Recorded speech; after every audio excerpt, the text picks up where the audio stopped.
മുന്തിരിച്ചെടിയും ശാഖകളും. യോഹന്നാൻ്റെ സുവിശേഷം 15-ാം അധ്യായത്തിലാണ് ഇവ പറയുക.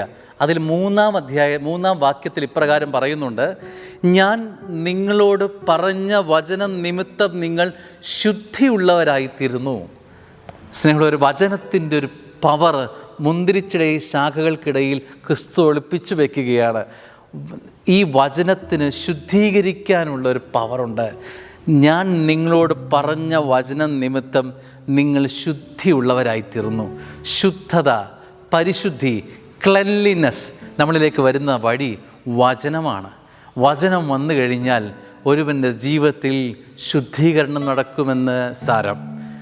സ്നേഹമുള്ളവരെ, ജീവിതത്തിൽ മലിനതകളിൽ നിന്ന് വിട്ടു നിൽക്കാൻ ഒരു അഭിഷേകം വചനം തരുന്നുണ്ട്. വചനം വായിക്കുകയും വചനം കേൾക്കുകയും വചനം ധ്യാനിക്കുകയും വചന ജീവിതത്തിൻ്റെ ഭാഗമാക്കി മാറ്റുകയും ചെയ്യുന്ന ഒരുവൻ്റെ ജീവിതത്തിൽ സംഭവിക്കുന്നത് മറ്റൊന്നല്ല, ഈ ശുദ്ധീകരണമാണ്.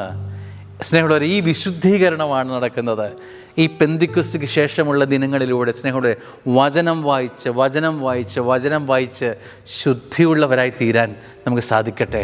വചനം വായിക്കുമ്പോൾ നമ്മുടെ ബുദ്ധിമണ്ഡലം, നമ്മൾ കേൾക്കുമ്പോൾ നമ്മുടെ ചെവി, നമ്മുടെ നാവ്, നമ്മുടെ വചനം കാണുമ്പോൾ നമ്മുടെ കണ്ണുകൾ, നമ്മുടെ ഹൃദയം, നമ്മുടെ ജീവിതം, നമ്മുടെ ശരീരം, നമ്മൾ നിൽക്കുന്ന സ്ഥലങ്ങളിലെല്ലാം ഈ കൃപകൾ വ്യാപരിക്കും.